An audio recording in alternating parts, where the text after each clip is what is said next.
In the spring of 2025, the global tech industry was rocked when President Trump made a stunning announcement. He threatened to impose a 25% tariff on any iPhone not manufactured within the United States.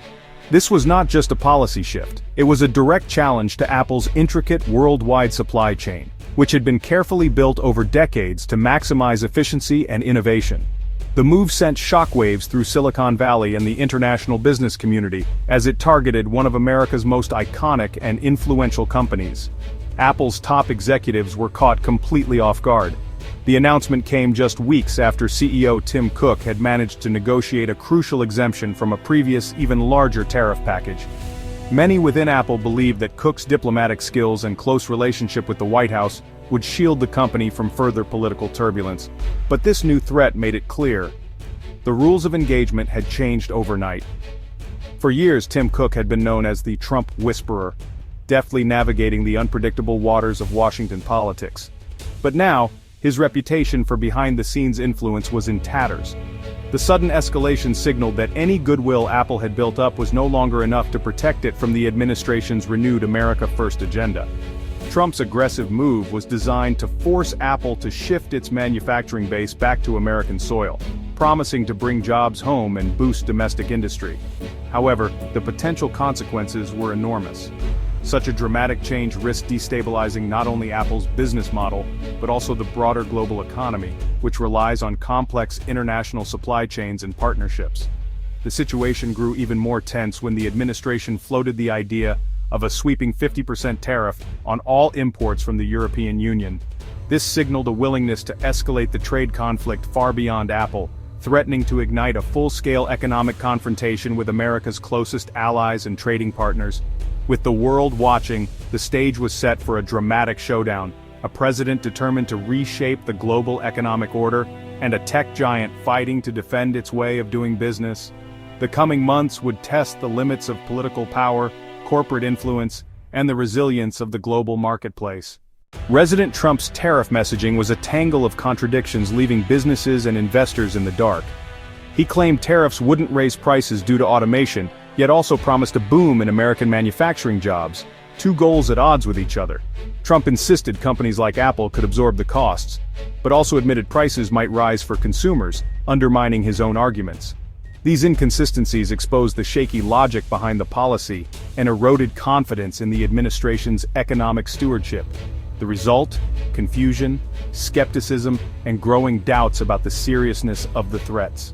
Tim Cook's response to the renewed tariff threat was silence, a stark shift from his previous hands-on diplomacy. He declined a White House invitation for a high-profile trip, signaling a deliberate distancing from the administration. Trump publicly noted Cook's absence, making clear that Apple's influence in Washington was fading. Apple's new strategy, hunker down, prepare for legal and operational battles, and rely on its global strength rather than personal connections. Cook's retreat was a calculated risk, betting that Apple could weather the storm without direct engagement. The era of quiet negotiation was over. Apple was bracing for open confrontation. The company's silence was not surrender, but a strategic pivot to resilience and self-reliance. Trump's tariff threat wasn't just about China, it was a direct attack on Apple's expansion into India, a move that sent shockwaves through the global business community. For years, Apple had been carefully crafting a strategy to reduce its dependence on China, seeking new opportunities and safer ground in other fast-growing markets. India was at the heart of this plan, a key part of Apple's efforts to diversify its manufacturing and supply chain, and to tap into a massive tech-hungry population. The company had invested heavily in Indian factories, training local workers and building relationships with government officials. But the president's message was blunt and unmistakable. "I don't want you building in India," he declared, making it clear that the administration was willing to use tariffs and political pressure to shape the decisions of even the world's most powerful companies. This was more than just a suggestion. It was an attempt to dictate not only where Apple manufactures its products, but also where it invests, hires, and grows around the world. The stakes were enormous. Apple's global investments are not just about profits, they're about influence, innovation, and the future of technology leadership. For Apple, India was essential, not just as a huge market, but as a hedge against the risks of relying too heavily on China, and as a way to build goodwill with a government eager for high-tech jobs and economic growth. The Indian government welcomed Apple's presence, seeing it as a chance to boost local industry, create thousands of jobs, and put India on the map as a global tech powerhouse. But Trump's demand ignored the staggering complexity of global supply chains. Networks that span continents, rely on countless suppliers, and can't be shifted overnight. Moving production isn't as simple as flipping a switch. It takes years of planning, billions in investment, and the cooperation of governments and partners around the world. Apple now faced an impossible choice: abandon its India strategy, risking years of work and billions in investment, or risk political retribution at home, potentially facing tariffs, investigations, or even public backlash. The conflict quickly became a symbol of the growing clash between nationalist politics, focused on protecting domestic jobs and industries, and the realities of global business, where companies must operate across borders to survive and thrive. The administration's stance was clear: it wanted to control not just American jobs, but the entire global footprint of U.S. companies, forcing them to choose between political loyalty and economic logic. For Apple and other multinationals, the message was unmistakable. The rules of global business were being rewritten, and the stakes had never been higher. Trade and logistics experts quickly warned that Trump's tariffs would backfire, harming the U.S. economy more than helping it. Modern manufacturing relies on global supply chains. Tariffs on finished goods or EU imports would disrupt American factories and raise costs.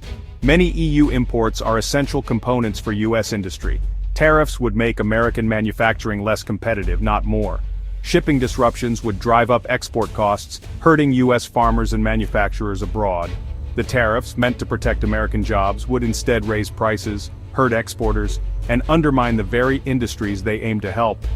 The backlash wasn't just political, it was rooted in basic economic reality. Experts saw the policy as a self-inflicted wound, not a path to prosperity. Trump's proposed 50% tariff on all EU goods marked a dramatic escalation, all but guaranteeing a trade war with America's largest trading partner. The announcement sent shockwaves through global markets, as investors and businesses scrambled to assess the potential fallout. For decades, the United States and the European Union have enjoyed a robust trading relationship, exchanging everything from cars and machinery to luxury goods and agricultural products. But this sudden move threatened to unravel years of economic cooperation and trust. The EU has a history of swift, targeted retaliation. Iconic U.S. products like motorcycles, whiskey, and blue jeans have often been the first to face new tariffs. These goods are not just symbols of American culture, but also represent thousands of jobs and millions in exports. European leaders made it clear: if the U.S. raised barriers, they would respond in kind, targeting industries that hit close to home for American workers and companies. American farmers, already facing uncertainty from other global disputes, would be in the crosshairs. Agricultural exports like soybeans, corn, and dairy products could see steep declines, putting additional pressure on rural communities that rely on overseas markets to survive. A tit-for-tat cycle would slam the door on billions in transatlantic trade, harming businesses and consumers on both sides.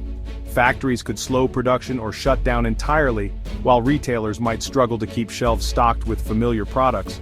The ripple effects would be felt far beyond the negotiating table, reaching into everyday lives. The US and EU economies are deeply intertwined. A trade war would mean job losses, higher prices, and a breakdown in the trust that has fueled decades of prosperity. Supply chains that stretch across the Atlantic would be disrupted, making it harder for companies to plan for the future. For ordinary people, this could mean paying more for groceries, electronics, and cars, while facing the threat of layoffs and shrinking opportunities. The economic pain would not be limited to one side of the ocean, it would be shared by millions. The timing couldn't be worse. Global instability demands strong alliances, not economic infighting. With wars, pandemics, and climate crises already straining international cooperation, a trade war would only add fuel to the fire, making it harder for the West to present a united front. Experts warned that such a move would weaken the Western alliance and embolden rivals like China and Russia. As the US and EU squabble, competitors could seize the opportunity to expand their influence both economically and geopolitically. Picking a fight with key allies was seen as strategically short-sighted, risking decades of cooperation. The bonds built through shared values and mutual interests could quickly fray, making future collaboration on security, technology, and climate change far more difficult. The threat was not just economic, but a blow to America's global leadership. As the world watched, the question remained: would the U.S. choose confrontation over cooperation, and at what cost to its own standing in the world? Rifts may sound like a battle between nations, but the pain lands squarely on American businesses and consumers. Companies relying on European parts or foreign-assembled iPhones would see costs soar, forcing them to raise prices or cut jobs. Consumers would pay more for everything from iPhones to cars, wine, and medicine, effectively a regressive tax on working families. States with heavy manufacturing or major ports would be hit hardest, with job losses and local economic pain. The uncertainty would chill investment and hiring, slowing the entire economy. The ripple effects go far beyond a pricier iPhone. Tariffs threaten growth, jobs, and regional stability. All this, with no clear path to achieving the administration's stated goals. To enforce its threats, the Trump administration launched a national security investigation into tech imports, reframing trade as a security issue. This gave the president sweeping powers to impose tariffs without Congress, using laws designed for genuine security threats. The move blurred the line between economic policy and national defense, creating new risks for global tech firms like Apple. Being labeled a security risk could devastate Apple's brand and invite global scrutiny. The investigation signaled a willingness to use national security as leverage, raising the stakes from trade dispute to quasi-crisis. For Apple and others, it meant business decisions could be overruled at any moment by presidential decree. The 2025 tariff saga ended in a standoff. No clear winners, only economic and political fallout. American consumers and businesses bore the brunt, facing higher prices and uncertainty. Trump's tough talk may have played well politically, but the economic logic didn't hold up, damaging U.S. credibility. Apple's global strategy was shaken, its CEO sidelined, and its future clouded by political risk. The threats of massive tariffs still loom, keeping the global economy on edge.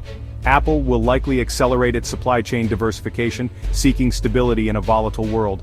The episode exposed the dangers of simplistic solutions to complex global problems. The game continues, but all players, Washington, Cupertino, Brussels, are left navigating a fractured, unpredictable landscape.